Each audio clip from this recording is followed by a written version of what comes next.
Welcome back, everybody. This is part 3 in my series on looking at controversial Super Nintendo games. In this episode, we're exploring even more titles that made waves. So without further ado, here is another 10 controversial Super Nintendo games. I hope you enjoy.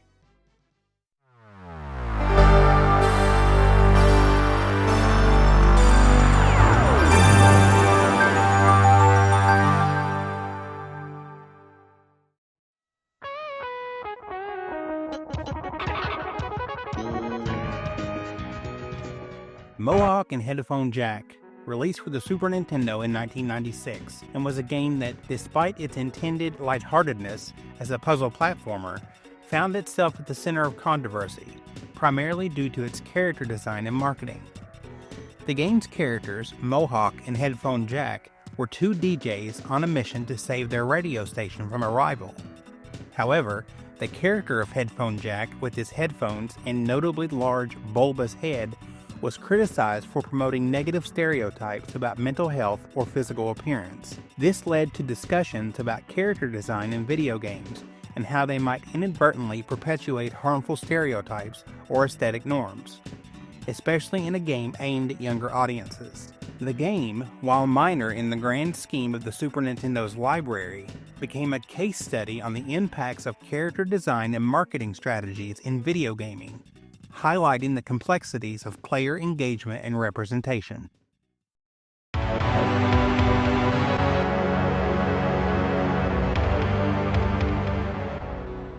Bram Stoker's Dracula for the Super Nintendo released in 1993 and was a game adaptation of the Francis Ford Coppola film from 1992, bringing the vampire tale to the gaming world.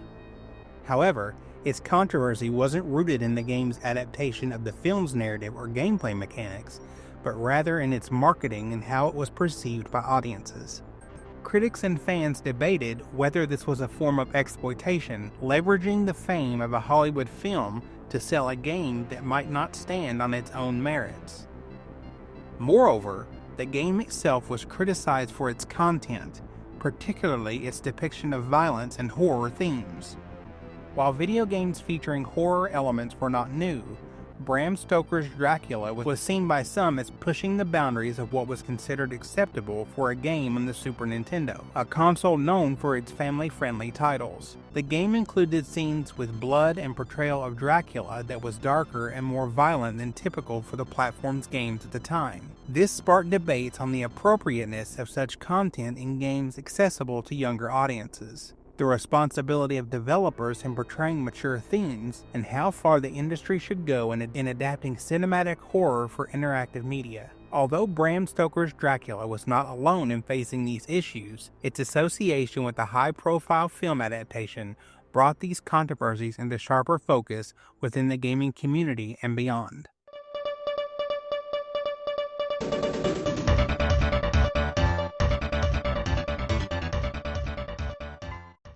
Choplifter III for the Super Nintendo released in 1994 and was a game that drew significant controversy due to its use of real-life conflict imagery and sensitive geopolitical themes. While the original Choplifter game had players rescuing hostages, a fairly universal theme, Choplifter III took a more direct approach by setting its missions in environments that closely mimicked real-world war zones, particularly those resembling the Middle East. This aspect became contentious as the game was released during a time when the region was experiencing actual conflict, leading critics to argue that the game potentially trivialized or exploited real human tragedies for entertainment. The use of stereotypes and the simplistic portrayal of these conflicts further fueled the debate on the ethics of using such themes in video games, especially without offering any educational or nuanced perspective on the issues.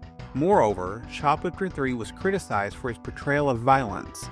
The game allowed players to engage in combat with enemy forces, which combined with the setting was seen by some as promoting a militaristic view or desensitizing players to violence in conflict zones. This was particularly sensitive given the political climate of the era. With ongoing discussions about the portrayal of war in media, especially in entertainment aimed or accessible by younger audiences, the controversy extended to how video games handle real-world issues, the moral responsibility of game developers, and whether games should attempt to simulate or comment on real-life conflicts. This discussion was emblematic of border conversations in the 90s about the role of video games in society, their potential impact on perceptions of violence, and the line between simulation for entertainment and the representation of real-world events.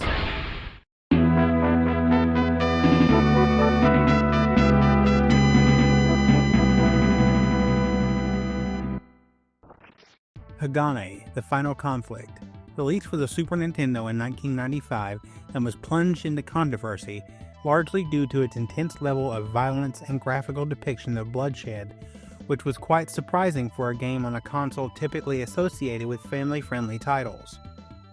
Developed by CAP Production, the game featured a ninja protagonist, Hagane, who utilizes various weapons to slice through his enemies, resulting in copious amounts of blood and gore. This was at a time when the video game industry was under scrutiny for content, especially violence, leading to debates about what was considered appropriate for the Super Nintendo. Critics and parents alike were divided. Some saw it as an unnecessary escalation of violence in video games, especially on a platform where more colorful, less violent games were the norm, while others appreciated the game's attempt to push the boundaries with its mature themes. The controversy was further amplified by the game's marketing and the cultural context at the time. The cover art and promotional materials emphasized the game's violent element, which some felt misrepresented or overstated the game's content to appeal to an older audience. This marketing approach led to discussions about the targeting of video game content and how it was advertised, especially considering the Super Nintendo's broad demographic reach. Hagane, The Final Conflict became a focal point for discussions on game ratings, the need for content warnings, and the broader debate about violence in video games. It highlighted the tension between creative freedom for developers and the responsibility toward their audience, particularly when the game's content significantly deviates from the expanded norms of its platform.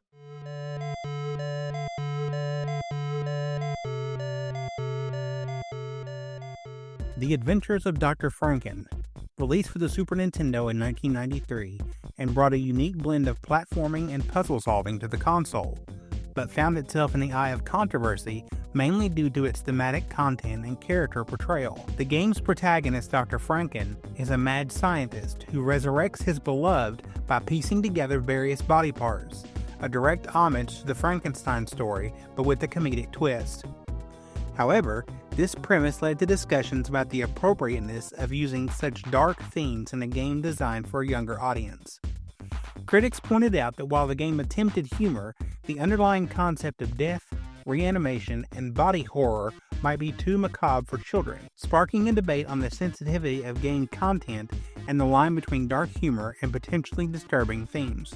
Moreover, the game included elements that were seen as potentially offensive or in poor taste. One of the notable controversies was the inclusion of a character named Frankie, Dr. Franken's love interest, who is depicted as a stereotypical damsel in distress. This portrayal, along with the game's overall aesthetic of slapstick violence and the grotesque nature of the enemies, which included zombie-like creatures, led to criticism regarding how violence and gender roles were represented. The game's attempted humor often walked a fine line, with some players and critics arguing that it crossed into insensitivity or trivialized serious themes. The Adventures of Dr. Franken thus became an example in discussions about video game content, exploring how far games could go in their storytelling and character design before they were deemed inappropriate or in need of a more nuanced handling. And now, this message.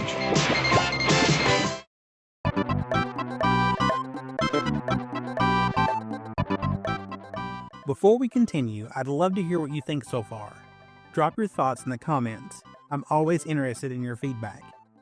If you're enjoying the video, don't forget to hit that like button. It really helps the channel more than you know. And while you're at it, make sure to subscribe so you don't miss out on any future videos. Alright, let's get back to the list.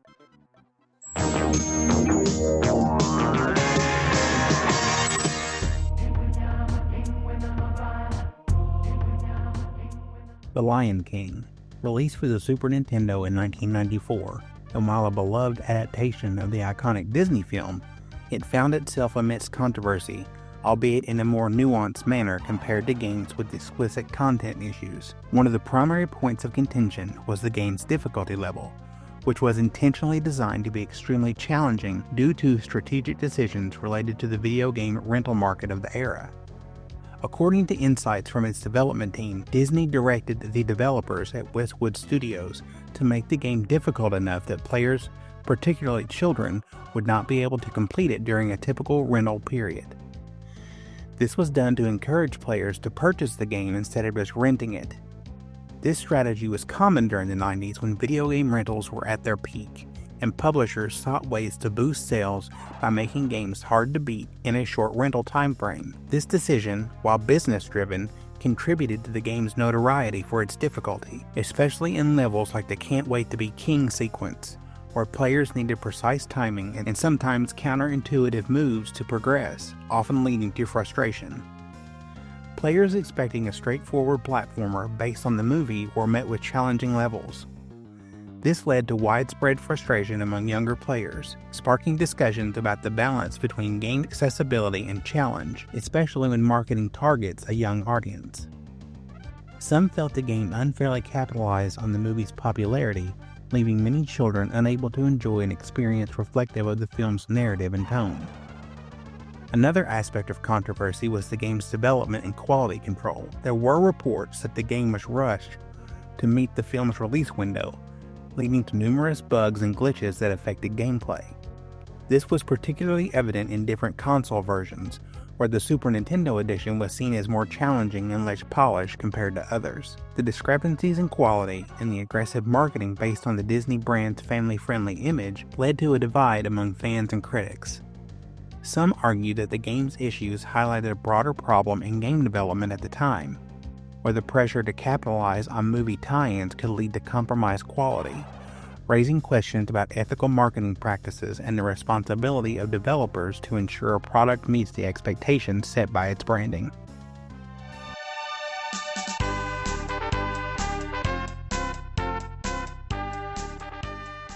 Final Fantasy Mystic Quest, released in 1992 for the Super Nintendo, was an attempt by Square to make the complex RPG genre more accessible to Western audiences, particularly those in North America, where RPGs hadn't yet captured the same market share as in Japan. However, this game became controversial among fans and critics for several reasons. Primarily, it was accused of oversimplifying the RPG mechanics that made the Final Fantasy series famous. Features like straightforward combat without random encounters, a visible overworld and dungeon map, and the ability to save anywhere were all designed for ease of play, but were seen by many as diluting the series' depth and challenge. This led to a significant divide between those who appreciated the game for making RPGs more approachable and those who felt it betrayed the spirit of what made Final Fantasy special. The controversy extended beyond gameplay mechanics into the realm of cultural adaptation. Mystic Quest was tailored with the American market in mind, featuring characters and stories that were perceived to be less nuanced than their Japanese counterparts. Critics argue that this localization not only simplified gameplay, but also the narrative and character development, which were hallmarks of the Final Fantasy series. Additionally, the game's music, while still composed by the legendary Nobuo Uematsu, was rearranged in a way that some fans felt did not capture the emotional depth of his original compositions. This game thus became a focal point for discussions about localization practices in video games, questioning whether making a game more accessible should come at the expense of its identity, or if there was a balance to be struck between accessibility and maintaining a game's core elements.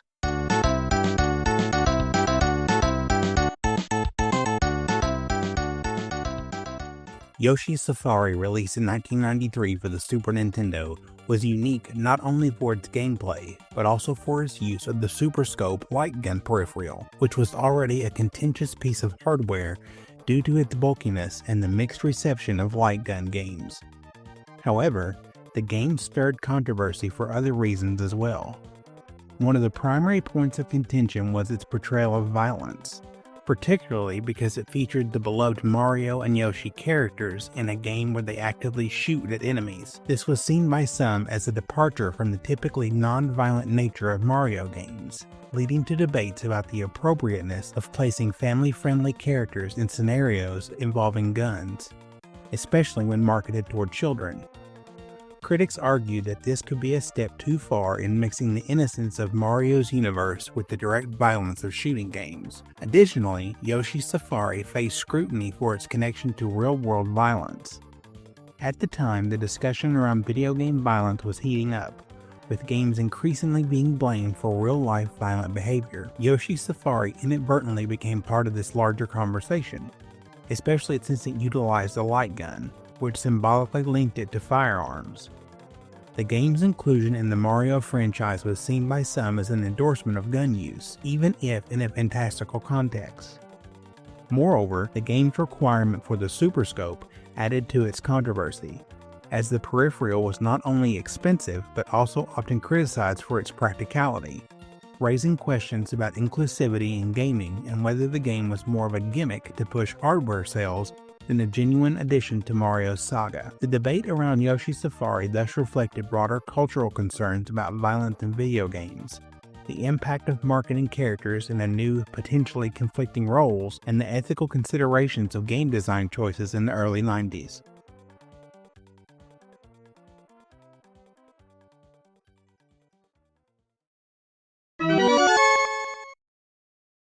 Super Ghouls and Ghosts, released in 1991 for the Super Nintendo, and while celebrated for its graphical improvements and complex gameplay, was not without its controversies, especially concerning its difficulty level.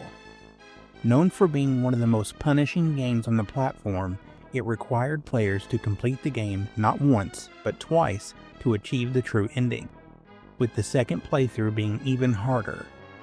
This design choice led to widespread frustration among players, many of whom felt the game's high difficulty was more punitive than rewarding. Critics argued that this level of challenge was excessive, possibly alienating casual gamers and even some dedicated fans who found the game's demands on precision and pattern memorization to be overly harsh, sparking debates about game design, player skill expectation, and accessibility. Beyond its difficulty, Super Ghouls and Ghosts also stirred controversy with its content.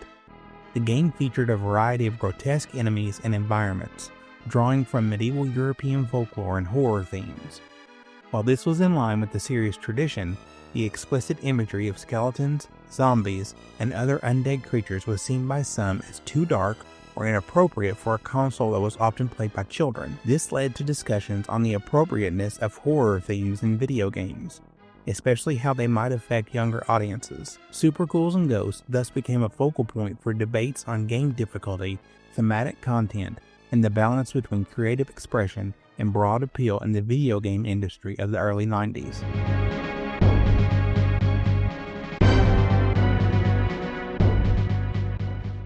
Judge Dredd, released for the Super Nintendo in 1995, and was based on the dystopian comic series and the subsequent movie, and found itself amidst controversy due to its content and how it was perceived by gamers and critics. The game's premise revolves around Judge Dredd, a law enforcer with the authority to act as judge, jury, and executioner, which itself raises ethical questions. However, the controversy intensified with the game's depiction of extreme violence. Players could witness and engage in violent acts, including executions, which was a significant departure from the Super Nintendo's usual fare. This led to criticisms about the game's suitability for younger audiences, with some arguing that it normalized or even glorified the use of lethal force by law enforcement, sparking a debate on the moral implications of video game content, especially in representation of justice and violence. Moreover, Judge Dredd was criticized for its quality in game design. Developed by Probe Entertainment, the game attempted to mix various gameplay styles, like shooting, driving, and platforming, but it was often described as clunky or poorly executed. This dissatisfaction was compounded by the game's marketing, which heavily capitalized on the Judge Dredd movie's release, leading to expectations that the game did not meet. The adaptation was seen as another example of a Rush movie tie-in, where the focus was more on cashing in on the film's popularity rather than delivering a polished gaming experience. This sparked discussions about the ethics of game development practices, particularly the pressure to produce games quickly to coincide with movie releases, often resulting in games that felt underdeveloped or mismatched with their source material. The controversy around Judge Dredd highlighted issues of content appropriateness, the game's quality and movie tie-ins, and the challenges developers face in balancing fidelity to source material with the expectations of gamers.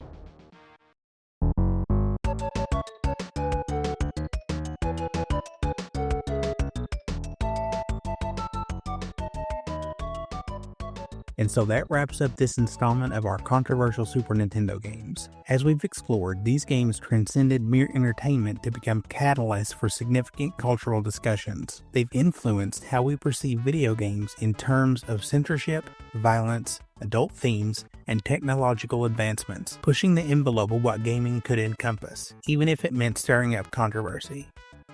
The Super Nintendo was not just a platform for whimsical adventures and memorable melodies.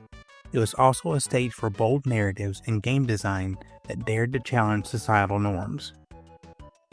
Hey everyone, thank you so much for watching. What are your thoughts on the games in this list? Let me know in the comments below. If you liked this video, please leave a like. If you didn't, that other button seems to work pretty well too. If you'd like to support the channel in a more personal way, consider becoming a member or checking out the links in the description below. If you're new here, please consider subscribing so that you don't miss out on any of my videos. Thank you again for watching, and I'll see you in the next one.